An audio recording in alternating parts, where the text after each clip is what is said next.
Bieber somehow got pulled into this $1 million fraud scheme. And it all starts with this guy, Sean Kingston. And Sean is 17, living in Florida, and he has big dreams of becoming a rich and famous music artist. And one day in 2007, he makes that happen. He lands a record deal, and he releases his first ever single, Beautiful Girls. You know that song, it goes, beautiful girl. You know that one. Now, for those that don't know, Sean Kingston and his mother literally got sentenced to federal prison for $1 million fraud scheme. And in today's video, we're actually going to discover the rise and downfall of Sean Kingston, who was once everyone's favorite singer and now, unfortunately, is in prison. Sean Kingston was one of the biggest stars in the late 2000s and blew up with his first single when he was only 17. But he fell off fast, and now it looks like it's all over for Sean Kingston after he and his mom were arrested by a SWAT team after allegedly stealing over $1 million. The story behind his downfall is wild, and today we're breaking the whole thing down. Sean Kingston was born in Miami, Florida, but his family moved to Kingston, Jamaica when he was 6 years old. Sean was around music from an early age, and his uncle is a famous music producer in Jamaica named Lawrence Jack Ruby Lindo. When Sean was in high school, he moved back to the US to focus on his music career. Sean built a fan base by releasing his music on YouTube and MySpace. Sean had a song called Life is Hard that was doing well on the MySpace indie chart, so he started sending it around to different producers and A&Rs. That got the attention of Matt Tobin and J.R. Rodham from Beluga Heights Records, who helped him sign a joint partnership deal with their label and Sony Records.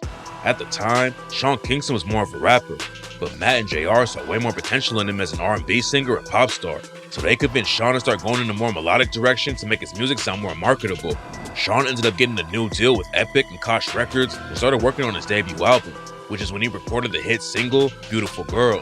Amazing. And before we even get into Beautiful Girls, because everyone knows that song, everyone was singing it when it first came out, right? As a music producer and a sound engineer, one thing that he said that was very, very important there was that the people that actually gave him the first opportunity, they actually said to him, look, stop rapping, start singing. And just that small tweak within his music career literally transformed absolutely everything from him. It gave him the right direction where he was able to eventually in 2008 start making songs like Beautiful Girls. And I remember what it was like when Beautiful Girls came out. That was a moment that every single person can actually remember. Now, when it comes to Sean Kingston, he had quite a lot of hits. He was doing this thing. Everyone literally knew who he was. In fact, he was a global celebrity at that point. But eventually, when you're trying to keep up a certain type of lifestyle, and the persona that, of course, Hollywood basically glamorizes, right? You start to make certain decisions that actually don't make sense. And eventually, it got him to a point where he started actually doing things such as this. All those big names, Back to Life did even worse than Tomorrow. The album didn't even chart, and the lead single, Beat It, on YouTube. But after that, it was all downhill. Sean still had a pretty good run and dropped a few successful singles while his career was hot. But by the mid-2010s, his run was pretty much over, and no one was really checking for new Sean Kingston music. In 2013, Sean announced his fourth studio album, Road to Deliverance, and claimed he was working on some new music with Zendaya from Disney Channel. But the album got pushed back multiple times and didn't end up getting released for almost 10 years. While his career was starting to die out, he also started to make headlines for all the wrong reasons. In 2010, Sean was accused of sexual assault by a woman who claims he took advantage of her at the Crown Plaza Hotel in Seattle. Sources told TMZ, two intoxicated women show up to the hotel room to hang out with Sean and his crew. One of the women claims Sean had sex with her, then left the party to go to a different hotel room on the same floor. Sources say the woman then allegedly had sex with two different men in the room. The fire department did confirm that they received a call about an incident at the hotel. Two young women aged 19 and 20 were brought to the hospital after reporting sexual assault. However, Sean's people said the police investigated and found that the accusations weren't credible, so the case was dropped. But it would come back up a few years later after one of the victims filed a lawsuit. Before that happened, Sean almost died after a crazy jet skiing accident in Miami. Sean was riding a jet ski in Miami with a woman when he lost control and crashed into a bridge. Miami Fire Rescue had to be brought in to save them, and Sean was rushed to the hospital. He was in critical condition and had to go through open heart surgery along with multiple other operations. But he eventually pulled through and made a full recovery after spending 23 days in the hospital. Police said that the drugs and alcohol were not the cause of the accident, but they did believe that Sean's inexperience with jet skis and reckless behavior was the problem. They think Sean released the throttle while turning the wheel at the same time, which caused him to lose control and crash into the bridge. Sean slammed into the bridge so hard that his head, arms, and upper chest left a mark in the concrete. He easily could have died, and everything could have been prevented if he just read the manual or took a safety class. So this guy just decided, you know what, I'm actually just going to crash out. Since my career isn't actually making any sense anymore and I'm not getting the litness, the notoriety, etc., I'm going to start making some silly decisions. And unfortunately, he started to land them in very difficult decisions where, again, all these lawsuits started to happen and he became, you could say, rubbed out. That is now fast forwarding us to actually what's been going on recently, and I'm actually going to show you guys exactly what has been happening. Bieber somehow got pulled into this $1 million fraud scheme. And it all starts with this guy, Sean Kingston. And Sean is 17, living in Florida, and he has big dreams of becoming a rich and famous music artist. And one day in 2007, he makes that happen. He lands a record deal, and he releases his first ever single, Beautiful Girls. You know that song? It goes, beautiful girls. You know that one. And suddenly... God knows everyone when the song came out, so I'm not going to at him for that. Kaboom! It blows up, and it's a massive hit. It goes double platinum, and the music video gets over 1 billion views on YouTube, and that is when his whole life changes. I mean, he's still a teenager, and he's being treated like a star, and it feels good. And so, in 2010, he releases another song, this one with Justin Bieber, and this one blows the f*** up too. That same year, he gets a guest spot on a popular Disney Channel show. And so now, he's hanging out with huge celebrities, making millions of dollars. He even buys a diamond crayon necklace reportedly worth $500,000 that he loves showing off. Not to mention all his designer bags. And of course, lots and lots of luxury cars. And naturally, when you make money, who's to say what you can spend it on and what you can't spend it on? Like, no one in their right mind can actually do so. But when you keep on seeing people make the same mistakes over and over again, when they're overspending on luxury items, they're not investing into assets, they're not creating no cash flow businesses for themselves, and they end up fumbling the bag, you can't necessarily be surprised when they eventually get cases like this. Because when you get a certain amount of money, I would say, you couldn't necessarily say it's easy, but in a certain type of way. When the money comes fast, usually you're going to spend it even faster because you didn't have to go through maybe the pain and go through certain things that other people that have made similar type of money have had to go through. Do you get it? So, as you can imagine, over time, Sean gets very comfortable with this new luxurious lifestyle. And he really likes to spend his money, but, that's fine. He's making millions, and he can buy whatever he wants, and no one can stop him. Until years go by. Shout out to Ray William, by the way. Like, his content always slaps, and whenever he does the until, you already know it's about to get juicy. And Sean keeps releasing music and he keeps trying to replicate his previous success, but he can't seem to do it. Audiences have moved on and his songs aren't really popping off and his shows just aren't selling like they used to. And that's fine, it's normal. But this is a problem for Sean. I mean, he isn't ready to give up the celebrity lifestyle. He doesn't want to give up the fancy cars or the special treatment or the jewelry. And most importantly, he doesn't want to give up all that money. And so Sean comes up with a plan that will allow him to hang on to that baller lifestyle he's been living for so many years. He'll just stop paying for shit. And in order to enact this plan, he gets help from this woman, his mom, who we'll call Mama Kingston. And Mama Kingston, she's gotten used to Sean's celebrity lifestyle too, so she doesn't want to give it up either.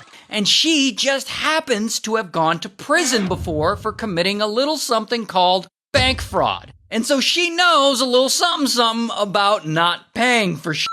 And so one day, Sean goes to a local jewelry store and he finds a watch he really likes. A watch worth $285,000. And so he talks to the jeweler like, yeah, I'm a celebrity. You might know me from a song I did with Justin Bieber. And Sean starts dropping Bieber's name into this, telling the jeweler that he'll introduce him to Justin Bieber and that he'll have him at all his red carpets and his video shoots. And of course, Bieber, he doesn't talk to Sean anymore. He probably hasn't talked to him in years. And he has no idea his name is being used in this. Regardless, the jeweler is totally starstruck, like, wow, you know the Biebs? And so Sean offers to pay for this watch with a wire transfer. He then texts Mama Kingston and has her make a fake receipt from the bank, making it look like the wire transfer went through. And the mom sends that fake receipt to the jeweler, and Sean gets the watch. Now, the jeweler thinks the payment will come through in a few days because wire transfers usually take a few days. But of course, the money never comes through. And as stupid as that is, this scam works. In fact, it works so well that Sean and Mama Kingston pull it again. And the thing is, when you get away with something like that once, people, they just don't learn. They're just on the vibe of like, you know, we're going to do it again and again and again and again and again until everything basically blows up. 2017, Sean reaches out to another jeweler. This guy, who we'll call AP. And so Sean has a driver pick AP up, and he brings him to Sean's mansion in the Hollywood Hills. Because, you know, Sean's gonna buy some jewelry from him. And Sean and Mama Kingston are there, and AP's looking around at the place like, damn, your house is nice. And Sean's like, yeah, you know, I'm a celebrity. And he drops Bieber's name again. Like, you know, Justin Bieber's my best friend, and, you know, I'll introduce you. And then JB needs to stop being drawn into all this stuff, man, because we already know Justin Bieber goes through a lot just in general, bro. Why are we bringing JB into this? This is ridiculous, bro. And you can tell that JB is a proper guy because even, for example, Odill's an artist that blew up here in the UK, man. Shout out to Odill every single time, right? The way that JB has embraced someone like Odill, who to us, obviously in the UK is a big artist, but obviously in comparison to the Americans, besides someone like Central C or maybe a Dave, the Americans aren't really checking for a lot of us, you know what I mean? Yeah, anyways, right? But when I see the clips of obviously Odell and JB together, it's like, bro is embracing the guy. Like, yo, I fuck with your talent, so I'm going to treat you like, you know, you're one of my colleagues or whatever. Do you know what I mean? So let JB rest, bro. He goes through a lot. He's been famous for a very, very long period of time and gets scrutinized by everyone. You know what I mean? So let the guy rest, bro. AP shows Sean some watches and some chains that he has with him, and Sean wants $500,000 worth. And it's always to do with jewelry as well, bro. Like, damn, man. And he takes the jewelry. And then he pays him half up front, and then he's like, hey, I'm about to sell my Range Rover. Why don't you take it and deduct it from my tab? And the Range Rover is actually in Mama Kingston's name, so she transfers the title over to AP. Then Sean's like, I'll get you the rest of the money after I come back from performing in Jamaica. So just chill in my mansion until I get back. And so then Sean leaves and he goes to Jamaica. And AP is just like living there in his house, I guess for a few days. And at some point, AP, he's there and he's just like chilling on the couch, and some random people just come inside the house. And it's a woman, and she's showing people around. And AP's like, what the f*** are you doing in Sean's house? And the lady's like, who the hell are you? I told Sean and his mom everybody was supposed to be out by today. And AP's like, what do you mean? And she's like, Sean doesn't own this house. This is an Airbnb. And to make it worse, then AP finds out that the Range Rover Sean sold him still has money due on it. So it wasn't even Sean's car to sell. The entire transfer was a scam. And believe it or not, AP never sees or hears from Sean ever again. Oh, but Sean's not done scamming yet, because it's now 2023. Imagine that. Imagine getting done like that. You're posted in someone's crib, and then it happens to be an Airbnb. This is what I'm saying. You can't believe everything that's going on the internet. You can't believe everything that's going on with celebrities as well, because let's be real, all the numbers that we're seeing online, fame does not necessarily equate to success. In fact, I will go as far as to say that, look, some of the most famous, unless you're in like the top like 0.1%, you know, the Ed Sheerans, for example, you know, people like that are made, that have just, their catalog is so deep. Maybe an Adele, for example. Maybe I was going to put like a Drake in there, but apparently he's going through some lawsuits as well, so we don't really know. But when you get to that type of level, then maybe you're good for it. And I'll say, especially when you're not part of, you could say, urban music as well, because when you're looking at the pop guy, someone like Ed Sheeran, bro wears very basic clothes. He has a like crazy amount of watches and stuff like that. Don't get it twisted. And obviously his crib is amazing as well. But when you see him, he's just a normal geezer. Do you know what I mean? He's a normal guy. You know what I mean? So when you now compare it to some of the artists in the urban space, you're now seeing all of a sudden crazy bust down. You're seeing bust down change. You're seeing this. You're seeing that. Craziness and overspending to a point where it's no wonder why some people basically have to go back to doing certain things. You know what I mean? You got some people that maybe they used to trap or they used to do F or do certain things like that. And they get called back into jail and you're wondering, oh, but aren't you a famous rapper? Aren't you this and that? It's because not a lot of them are making cash like that. And if they're making cash, don't get it twisted. They're spending it as fast as it's coming. Do you get what I'm saying? So everything in this life, I can't lie to you, is fake, man. A lot of people that I know that are quite affluent, they're some of the people that you would never ever know. You go on the IG, they may have maybe 1,000 subscribers, and it's people that are within their close 1,000 followers, sorry. And it's people within their close vicinity. Do you know what I mean? So fame does not equal success. Always remember that, guys. And he lives in a big new mansion in Florida. And one day he thinks, you know what would go really well with all this jewelry? A big ass TV. And this is where he really screws up. Because Sean DMs a custom TV company on Instagram and he tells them he wants a 232-inch TV, which is big enough to cover an entire wall in his house. Bro, come on, man. This guy's violating. This is what I'm saying. When you do something once, you do it twice, you don't get caught. Guess what's going to happen? You're going to keep on going and keep on going. It's like people that go to the casino and they keep on betting on red or betting on black and eventually gone. Do you know what I mean? So it's the same mistake this guy keeps on making, and it's the reason as to why he's in this predicament right now. And so this TV company... And guys, let's be real, before we even carry on the video, like who's even watching TV like that anyways, bro? Majority of us are watching on our laptops, or maybe we just have like a little TV that's just there, maybe like a 50 or like maybe a 60-inch charge, you know what I mean? Max, kind of like pause, by the way, but still is like, it's craziness, man. What you got 200 and something inches, bro? What do you need that for? Guys, I don't know, man.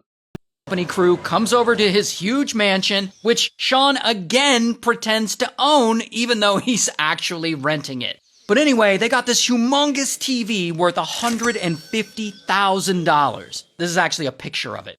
And of course, Sean is talking to these guys, and he drops Justin Bieber's name again. Like, oh, you might know me from my song with Justin Bieber. And he tells these guys to install this TV for only a small down payment, and the rest he'll pay on credit. And if they do this, he says that his close friend, Justin Bieber, will come and do commercials for them. As if Justin JB cannot catch a break. Leave the guy alone, bro. What the hell, man? Bieber is just gonna stop touring or whatever he's doing and come do commercials for a local TV company in Florida. But whatever, I guess these guys believe him and they trust his word and they're like, hi. But then, later, the company reaches out to Sean about making further payments on this TV, and he starts bullshitting them like, oh yeah, come over to my house and I'll give you a check for the rest. Then, when the guys arrive, Sean doesn't answer his door. And this nonsense goes on for several months. And eventually, this TV company realizes that they've been scammed. And so, boom, they file a lawsuit against him. Oh, and they aren't the only ones. In fact, multiple jewelers sue him as well. Because he and his mom, at this point, have stolen so much from so many people. An $80,000 custom bed, A bed. A bed. Oh my God. $60,000 Escalade, apparently $1 million in watches. Bro got a bed, he got Escalade Dizzy, and he got a couple watches. This guy, he's lost it. He's lost the plot, do you know what I mean? Completely. But my people, this is what happens when you're trying to cheat your way to success, bro. There's no easy ways to get it. Trust me, I've learned the hard way as well. There's no easy way to get it. You feel me? So the best thing you could ever do when it comes to this is, look, if you're going on the entertainment route, you need to make sure that as you're cashing out and getting the clout and getting all these connections, you need to make sure you're setting yourself up for the rest of your life. Is the reason as to why when you're looking at the average athlete, for example, they end up getting broke within, I believe, the first 3 to 5 years on average. It's ridiculous. You're making that much money and you're splurging it just like that. Do you know what I mean? So that's the reason as to why they always say, look, it's not about how much you're basically making, it's about how much you're able to keep. How do you keep that money? When you're making money, reinvest back into yourself. Get a cash flow business. There's different ways to do it. I teach people how to do it online, etc. If you can't do that, then invest into a boring business as well. Do you know how many people I know that are making crazy amount of money by running a marketing agency for very, very, very, very boring businesses? What, like plumbers? What, like tree, guys, I'm bugging. Tree removal services. Guys, that's crazy. I'm not going to ask my editor to cut that out. Do you know what I mean? But look, guys, there's different ways to basically run up the bag, man. There's different ways to run up the bag. So don't subject yourself to all of this. It's not worth it. It's actually not worth it, you know what I mean? And in these times, it's getting harder and harder and harder. So if you guys want me to make more videos or are interested in anything that I basically said, feel free to click all the links down below. You can literally hit me up on my IG or anything like that, and I can actually run you through that. Other than that, guys, if you enjoyed this video, make sure to like it because it actually boosts up in the algorithm. As you can see, we're a small channel at the current moment, but this channel is going to grow to the moon. I'm showing you guys, right? So join us early. We'll also make sure to see you guys in tomorrow's video because we upload daily on this YouTube channel. I'll see you guys. Peace.